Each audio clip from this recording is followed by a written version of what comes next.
As you finally get a bit of decent weather, you want the roof down, you want to put the wind deflector up, and only half of it rises, or it rises wonky. But in my case, only half of it rises. Today I'm going to talk you through how to access the drive belt that raises that rear wind deflector.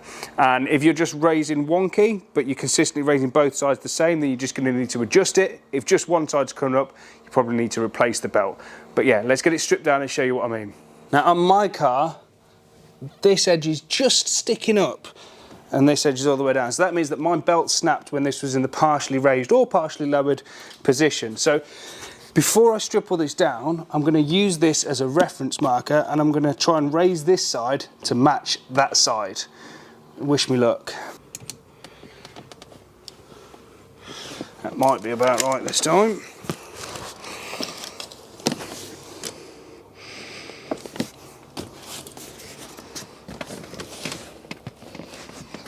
I think that's as close as I'm going to get it. So at both ends of this top section here, there is a little clip. Just pop a little flathead screwdriver in there. Don't drop it, whatever you do. So now this cover here, we can send it all that way and it should just unclip.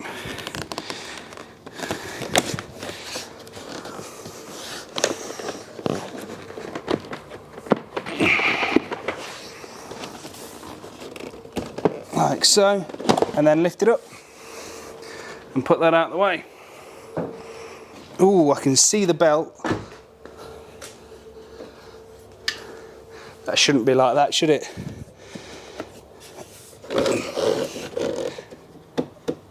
Oh no. All that time I spent lining it up, me trying to pull the belt out, has moved this side, look. You can see that? You can see how it moves independently? Right, I'll actually line it up properly later. First I need to show you how to remove this top cover to be able to get the belt on and off. I'm going to drill these rivets out, which is going to allow this whole piece here to lift off. So to prevent the swarf from the drilling going everywhere, I've just put a bit of this cling wrap down. You can put sheets down, whatever. Just taped it in place so it doesn't get blown with the wind. And that's just going to stop all the swarf and debris as we drill these rivets out from just getting stuck all over the inside of the roof and things like that. Just makes clean-up easier. A little bit tricky to show you on the car, but there is a bracket, little L-shaped bracket, that lives in here, and it just slides between the two pieces at the top, which locks it into place. So you need to just get your screwdriver in and just push it over to the side. So once the rivets are drilled out, slide this over and it will lift off. So now hopefully you can see what's going on. This end is motorised, this end isn't. So when this one turns, it uses the belt to transfer drive to that end so they both turn at the same time. So because I know that this one's really free moving, sometimes they get a bit seized, which is why I was trying to set the height before I started, but because I know that that one's so free moving, all I'm going to do is send this one all the way to the bottom, send that one all the way to the bottom, fit the new belt, and we should be good. If you're trying to adjust the height, what I would say is do this next step that I'm going to do to take the belt off. I'll show you that, and then you can set the heights manually and then just put the belt back on. So that is that end all the way to the bottom. So now, if I pull on this, that way there, that ends all the way to the bottom as well. Yeah, that's all the way to the bottom. So, just take this broken one off. Now I've actually got a donor car here, which is the one that I'm taking the belt off to put onto the good car. And I've left the belt in place so I can show you how I remove it, if that's what you needed to do, to remove it, to adjust it, and then put it back on. So with a ratchet strap between both ends of the assembly, we can just apply a bit of pressure, which will allow the belt to come off. Not too much, a tiny bit more. There we go. So that's come off. So what we could now do is obviously manually move one end if we wanted to. It's a bit greasy, so I'm not going to get my hands all over it. But you could do that, and then obviously you could slip the belt back over and set it at whatever height you need it to be. You could obviously, to make it easier, just do what I did, power this end down, manually wind this end all the way down and put your belt on. Right, let's take this belt off this one.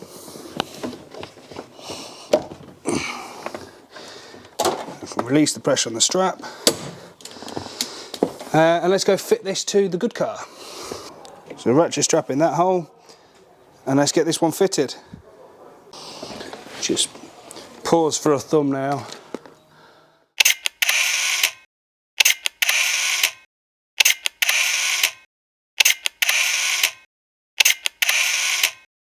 Which should I have gone with? A, B, C, D or E? Comment down below, let me know which one you would have picked.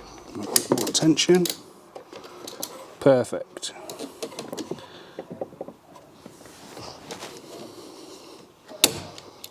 Easy as that. Belt is on. Now, because I'm doing this without the other piece pushing against this, I need to make sure that this clears these end clips, otherwise they'll break. So I'm just going to carefully do that. Yeah.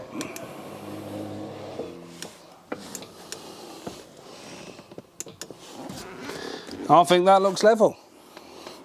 I think that looks wicked.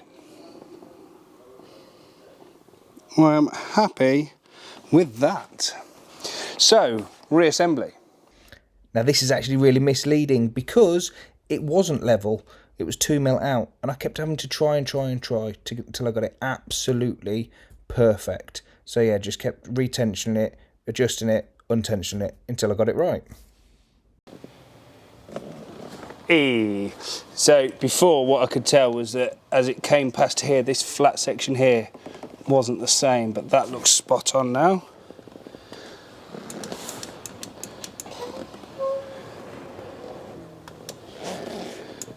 Happy with that. Right, let's do the reassembly. Send it down and out of the way. So the trim that's going back on top, you need to put those L-shaped brackets back in the ends and slotted to the inside before you put it in place, so that you then slide them back out when it's in place. I'm just going to drop it into place. So for fitting it back on, we need a rivet gun, and we need some 4.8mm rivets, one spare just in case you drop one. Yeah, let's get it fitted.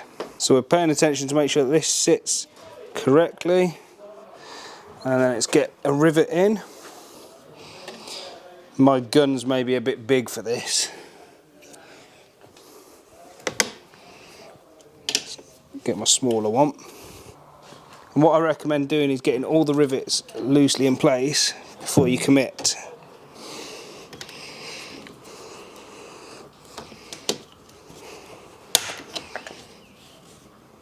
So you can see that I've put the rivets back in place, and that metal piece is now in place, securing the trim. Same on this side. And now we just need to put that cover back there and then pop these clips on. So I actually found that it was easy to have the roof half up, drop it down, put the roof all the way down, and then you can just push it into there correctly. Sorry, I thought it was filming, but it wasn't, and I'm not taking it back out to do that. And then we're just going to get these clips in, which are a faff. You'll hook this side in first, and then push this side with the curve over second. See the difference? If that's been useful for you, please make sure you like the video, hit the subscribe button, and I'll see you in the future for more TT how-to videos.